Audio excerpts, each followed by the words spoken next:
In the news tonight, tragedy in Linden, 2 lives lost at Tongue in morning. And legal officers' contract not renewed at the Guyana Elections Commission.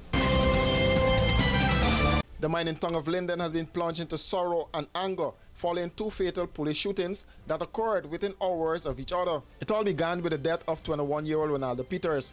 According to eyewitness accounts, Peters was unarmed when he was fatally shot by a police sergeant under circumstances that have sparked outrage and disbelief.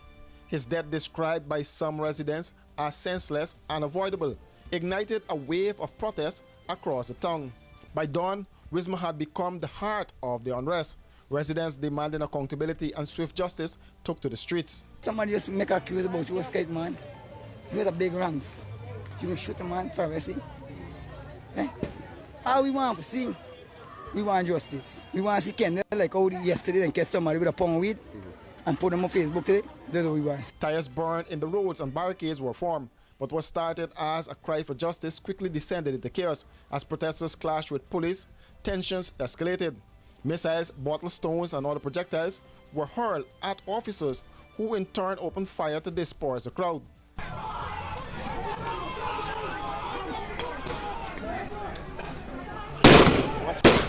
In the confrontation, another life was lost. Don Johnson, a young Lindener and one of the demonstrators, was shot in the eye by a live round.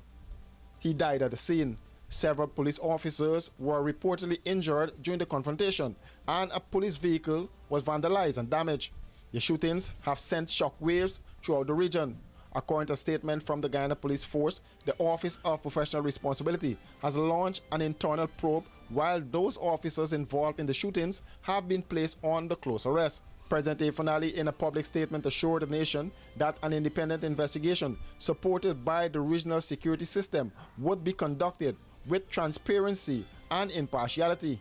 I will meet personally with the families of the victims and the community leaders, President Ali said. Their voices must be heard and their pain acknowledged. I urge everyone to remain calm and allow the investigation to run its course. Opposition leader Orbie Norton issued a strong response, stating that the police cannot be trusted to investigate themselves. There must be an independent probe.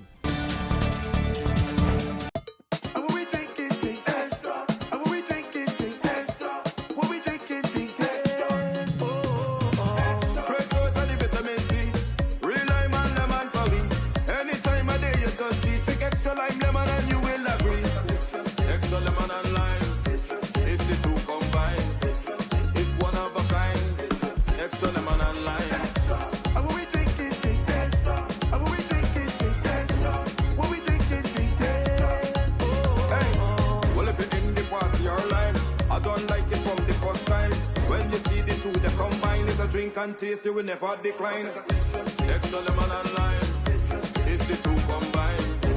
It's one of a kind. Extra lemon and lime, extra lemon and lime. Taste the citrus in every sip.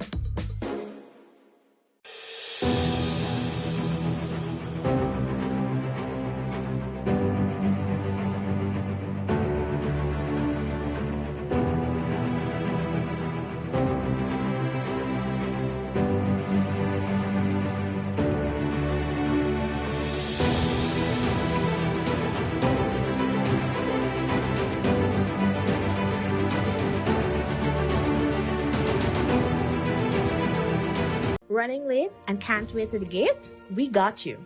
The Guyana Public Service Cooperative Credit Union Limited has introduced a fast and easier way to make payments to your accounts through the GT&T mobile money services. Here's how. Click on the MMG app. Under Services, select Pay Bills. When you are there, look for the Financial Institution option. Once that is done, select Guyana Public Service Cooperative Credit Union Limited to pay your loan or make payments to your savings. Payments to the credit union made easier. GPS CCU, the credit union you can bank on.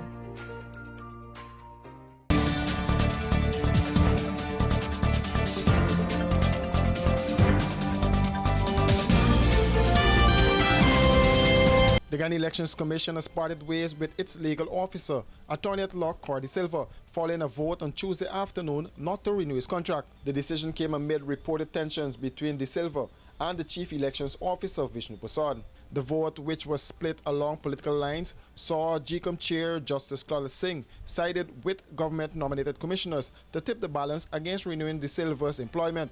Opposition-appointed commissioners opposed the decision. Outside of GCOM's Kingston headquarters today, opposition commissioners voiced their dissatisfaction with the outcome.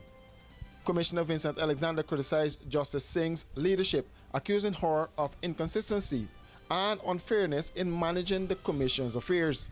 Based on a final submission by the chairperson, a submission which contradicts with her previous appraisal of the legal officer and which falls in line with the positions taken by the commissioners who are nominees of the government. And we consider that she's very inconsistent and that she seems to be kowtowing to whatever the government or its commissioners say. And in fact, if one looks at the process, it's unfair because we've had other processes with other officers. We've identified inconsistencies and they've been given a contract.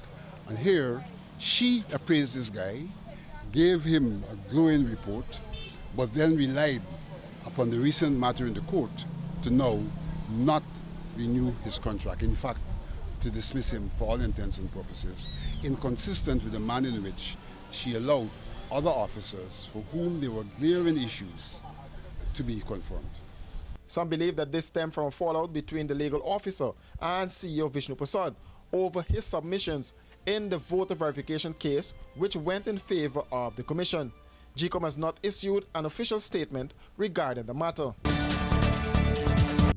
Washi. Hi people. Washing made so easy since I found Washi. Washing me use wash me clothes and I can say Washi soap powder wash clothes so nice. Washi soap powder leave your clothes color bright. Washi soap powder leave me clothes smelling nice, of course. So give thanks to Washi soap powder for doing my laundry right. Keep my clothes color bright. Have my clothes smelling nice for sure. I could not ask for more. Comes in lemon and original. It is a washing machine in a pack. Washi soap powder wash clothes so nice. Washi soap powder leave your clothes color bright. Washi soap powder have my clothes smelling nice, of course. Distributors located in the Stabrook Market. The fatal police shooting of 21-year-old Ronaldo Peters sparked protests in the mining town of Linden, with residents demanding accountability after a plainclothes police sergeant allegedly shot and killed the unarmed man on Monday night. Residents angered by the shooting of the young man flocked to the police station demanding answers. A video released on social media following the shooting showed police officers arriving in a minibus. Peters, who was sitting with others, upon seeing them, got up and ran. However, the policeman who exited the minibus with a gun in his hand shot Peters, and moments later, he was seen dragging him from the area he was shot to their waiting minibus. However, the Guyana Police Force, in a statement released on the killing, said a party of policemen, which included the sergeant, who was armed with a 9mm service pistol and a second rank armed with a .38 service revolver, attired in full uniform, went to arrest Peters. However, the footage circulating on social media contradicts that account. The sergeant was attired in what appeared to be a white t-shirt. The police also claimed that Peters attempted to jump a nearby fence, but the sergeant managed to pull him off the fence, and in the process of subduing him, his service pistol, which was in his right hand, went off and hit Peters. This was contradicted by the video that showed Peters attempting to escape through a vendor's mall. Peters did not get too far, and according to eyewitnesses, the sergeant shot him, following which he was seen dragging him to the minibus and then transported to the Linden Hospital complex, where he succumbed while being treated for the injury to his right side abdomen. A post-mortem examination is to be carried out on the remains to ascertain the exact cause of death. The sergeant at the center of the shooting is on close arrest and was escorted to the Tactical Services Unit, while an investigation has been launched by the Office of Professional Responsibility. For these and other stories, do visit us at our website www.rdproductiongy.com.